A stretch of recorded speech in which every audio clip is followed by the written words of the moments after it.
ماں باپ کے نافرمان کی نہ دنیا ہے نہ آخرت۔ ایک صحابی ہے، یا رسول اللہ میرا باپ نا میری کمائی میں سے خرچ کرتا، مجھ سے پوچھتا ہی نہیں، اور شرعاً قانوناً اگر میری کمائی میرے باپ کی جو کمائی ہے یا زمین ہے جائیداد ہے اس سے الگ میں نے اپنی محنت سے کوئی کمائی کی ہے، وہ میری ذاتی چیز ہے، قانوناً میرے باپ کو بھی پوچھنا چاہیے کہ بیٹا یہ تمہاری چیز میں لے سکتا ہوں، یہ پیسہ میں استعمال کر سکتا ہوں، قانون یہ ہے۔ تو اس نے قانون کی بات کی کہ میرا باپ میرا مال اٹھا کے خرچ کر دیتا، مجھ سے پوچھتا ہی نہیں۔ آپ نے کہا اس کے باپ کو بلاؤ۔ اس کے باپ کو بلایا تو وہ انہوں نے پوچھا کیوں بلا رہے ہیں؟ کہ تیرے بیٹے نے تیری شکایت کی۔ تو اس کو اتنا غم لگا کہ وہ کٹ کے مر گیا۔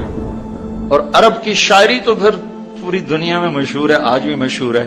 تو اس نے دل ہی دل میں کوئی شعر کہے، درد بھرے دکھ بھرے، اور وہ انہی شعر کو اپنی زبان سے نہیں دل ہی دل میں کہتا کہتا دربار رسالت میں مسجد میں پہنچا تو جبریل پہلے آ چکے تھے۔ کہنے لگے یا رسول اللہ تعالیٰ فرما رہے ہیں کہ آپ اس سے کہیں کہ پہلے وہ شعر سنا جو تیری زبان سے تو ادا نہیں ہوئے، تو تیرے رب نے عرشوں پہ سن لیے ہیں۔ آپ نے فرمایا بھائی تمہارا کیس سنوں گا، پہلے وہ شعر سنا جو تیری زبان سے نہیں ادا ہوئے۔ اللہ نے سنے۔ کہنے لگا یا رسول اللہ میں گواہی دیتا ہوں آپ سچے رسول ہیں، آپ کا رب بڑا طاقتور رب ہے، آپ کے رب کی قسم زبان سے ایک لفظ نہیں نکلا، دکھ بھری فریاد تھی جو دل کی دنیا میں اٹھی اور وہیں گم ہو گئی، سینے سے اٹھی اور سینے میں دفن ہو گئی، پر آپ کے رب نے عرشوں پہ سن لیا۔ آپ نے کہا اچھا سنا تو صحیح میرے بھائی۔ میں کہا جی میں نے کہا بچے جس دن تو پیدا ہوا اس دن سے ہم نے اپنے لیے جینا چھوڑ دیا، ہم نے تیرے لیے جینا شروع کیا۔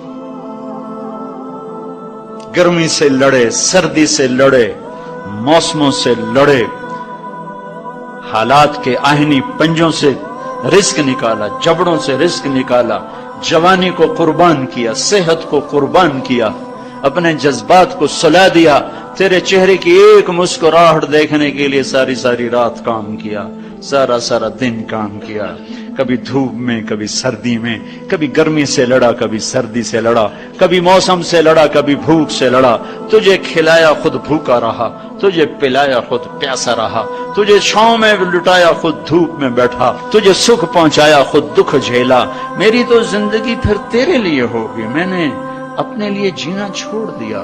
جب کبھی تو بیمار ہوا تو ساری رات میں اور تیری ماں تیرے سرانے بیٹھ کے دھڑ دھڑ دل دھڑک رہے ہوتے تھے، کہیں مر نہ جائے، کچھ ہو نہ جائے۔ ہسپتال پہنچے، ڈاکٹر کو بلاؤ، ٹیکسی بلاؤ، گاڑی بلاؤ، رکشا بلاؤ، جلدی سے ہسپتال پہنچاؤ۔ اسی خوفناک خیالات میں ہم روتے تھے، پگھلتے تھے، ٹوٹتے تھے، بکھرتے گئے چلے گئے خشک پتے کی طرح، اور تیرے چہرے کی ایک مسکراہٹ کے لیے ساری مسکراہٹیں بھول گئے، تجھے صحت مند دیکھنے کے لیے اپنی صحت کے سودے کر دیے۔ اور اس طرح ایک دن نہیں گزرا، یہ شب و روز گزرے، دن اور رات گزرے، لیل و نہار گزرے، بہار و خزاں گزری، رت بدلی، موسم بدلے، بادل اندھیری بارش آئے اور گئے، یہاں تک کہ تو پروان چڑھتا گیا، میں ڈھلتا گیا، تجھ میں جوانی میں رنگ بھرا اور بڑھاپے نے میرے سارے رنگ نوچ لیے۔ تو سیدھا کھڑا ہوا تنے کی طرح، میری کمر جھک گئی کمان کی طرح، اور میں آسرے کا محتاج ہوا، تو طاقتور ہو کے جوان ہوا۔ پھر مجھے خیال آیا کہ میں اس کی انگلی پکڑ کے چلا، گود بٹھا کے چلا، کندھے بٹھا کے چلا، ہاتھ بٹھا کے چلا، اس کے لیے در در کی ٹھوکریں کھائیں۔ آج جب میں بوڑھا ہوا ہوں تو اب یہ میری انگلی پکڑے گا، میرا ہاتھ پکڑے گا، میں اس کی لاٹھی بنا، یہ میری لاٹھی بنے گا۔ لیکن ایک دم میرے بیٹے تیری آنکھیں ماتھے پہ چڑھ گئیں، تیرے تیور بدل گئے، تو مجھے یوں دیکھنے لگا جیسے میں تیرا باپ نہیں، میں تیرا نوکر ہوں۔ تو میں نے اپنی زندگی کو جھٹلا دیا اور میں نے کہا میں خواب دیکھ رہا تھا کہ میں باپ ہوں۔ نہیں میں باپ نہیں، میں نوکر ہی ہوں۔ میں پڑوسی ہوں تو اچھا میرے دوست، اگر میں پڑوسی ہوں تو پڑوسی